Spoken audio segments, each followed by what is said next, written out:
दोस्तों, एपिसोड शुरू करने से पहले एक छोटी-सी लेकिन दिल से निकली रिक्वेस्ट है। अगर आप the return of the tiger के सच्चे फ़ैन हैं, तो अभी इसी वक़्त चैनल को सब्सक्राइब कर दीजिए, क्योंकि इस सीरीज़ के ऑफ़िशियल एपिसोड्स आपको पूरे यूट्यूब पर सबसे पहले और सबसे बेहतरीन क्वालिटी में यहीं मिलेंगे।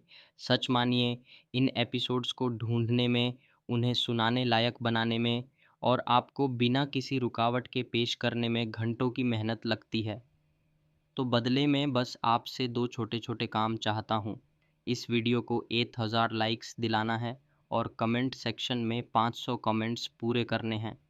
कमेंट में बस अपना राज्य का नाम लिख दीजिए, ताकि हमें पता चले कि टाइगर की दहाड़ हिंदुस्तान के किन-किन कोनों में गूंज रही है। मिकी काय। तो चलिए, अब बिना देर किए शुरू करते हैं the return of the tiger. आज का धमाकेदार एपिसोड अभिनव का दिल उस समय इतनी तेज धड़क रहा था कि मानो उसकी छाती से बाहर निकल आएगा। फोन के दूसरी तरफ भारती की आवाज में कंपी थी, डर, बेचैनी और अनिश्चितता का एक अजीब सा मिश्रण। उसने कहा, अभिनव, आज सुबह जब चाहत अपने ऑफिस जा रही थी तो कुछ लोग उसका पीछा कर रहे थे। वो 2 लोग थे, बाइक पर सवार, और उन्होंने अपने चेहरे ढक रखे थे। अभिनव के कानों में ये शब्द गूंजते ही मानो पूरी दुनिया थम गई। उसका चेहरा पहले हैरानी से जम गया, फिर गुस्से से तमतमा उठा। लेकिन हमारा तो अब किसी से कोई झगड़ा भी नहीं है, भारती ने घबराई हुई आवाज में कहा। यह सुनकर अभिनव का मन और भी बेचैन हो गया। जीत की खुशी का जो स्वाद अभी-अभी उसने चखा था, वो तुरंत कड़वाहट में बदल गया। उसकी समझ में नहीं आ रहा था कि ये नया खतरा कहाँ से आ गया। चाहे उसका और भारती का रिश्ता अब पहले जैसा न रहा हो, लेकिन उनकी सुरक्षा की चिंता आज भी उसी स्तर की थी। हालात की गंभीरता को समझते हुए उसने तुरंत खुद को संभाला। उसकी निगाहें सख्त हो गईं और दिमाग में एक ही ख्याल था, मेरे अपने लोग खतरे में हैं और मैं चुप नहीं बैठ सकता। उसने शांत स्वर में कहा, तुम चिंता मत करो, मैं अभी मोंटी से बात करता हूँ। तुम्हारे घर के बाहर सुरक्षा का इंतज़ाम तुरंत होगा। तब तक तुम और चाहत घर से बाहर मत निकलना। फ़ोन काटते ही उसके हाथ इतनी ताकत से भींच गए कि लगता था मोबाइल का शीशा टूट जाएगा।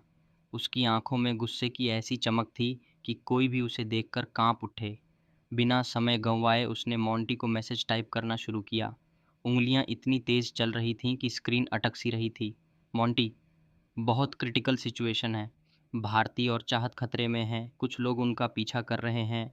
मुझे नहीं पता वो कौन हैं, लेकिन अगले 1 घंटे में उनके घर के बाहर गुरुग्राम की सबसे बेस्ट सिक्योरिटी चाहिए। मुझे उन लोगों का नाम, चेहरा, पता, सब कुछ चाहिए। चाहे जितना पैसा लगे, जितने भी लोग लगाने पड़े, लगा दो। उन्हें एक खरोंच भी नहीं आनी चाहिए। सेंड बटन दबाते ही उसने गहरी सांस ली, लेकिन बेचैनी जस की तस रही। उसी वक्त शहर के दूसरे कोने में अनन्या अपने बेड पर बैठी टीवी देख रही थी। वो बिजनेस शो में पूरी तरह खोई हुई थी, जहां नए नए इन्वेस्टमेंट के तरीकों पर चर्चा हो रही थी। उसे ज़रा भी अंदाज़ा नहीं था कि बाहर की दुनिया में इस वक्त अभिनव के लिए एक बड़ा तूफान उठ चुका है। टीवी की आवाज़ अचानक बंद हुई और कमरे में खामोशी छा गई। क्या हुआ? सब ठीक है? अनन्या ने हैरानी से पूछा। उसकी आंखें अभिनव के चेहरे में जवाब ढूंढ रही थीं। वहां उसे बस एक गंभीर, तनाव से भरा चेहरा दिखा। अभिनव चुपचाप उसके पास आया, उसके हाथ थाम लिए। अनन्या को महसूस हुआ कि उसके हाथ बर्फ जैसे ठंडे थे। अभिनव, कुछ तो बताओ। वो बस हल्की मुस्कान लाया, मानो सब ठीक हो। कुछ नहीं, बस आज की मीटिंग बहुत अच्छी रही। फिर उसने माहौल बदलने की कोशिश करते हुए कहा, और एक खुशखबरी है।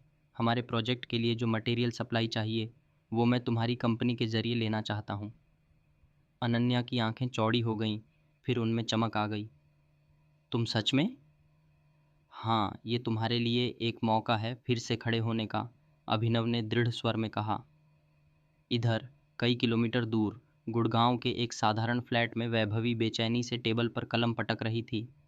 माँ, मैंने बहुत कोशिश की, अभिनव के पुराने दोस्तों से, उसके ऑफिस वालों से, लेकिन मुझे ये समझ नहीं आ रहा कि उसका और भारती का रिश्ता क्या है। उसकी आवाज़ में हार और चिढ़ थी। और जिन लोगों को मैंने चाहत का पीछा करने के लिए भेजा था, वो भी फेल हो गए। वो लड़की किसी तरह एक ऑफिस में घुस गई और फिर बाहर ही नहीं निकली।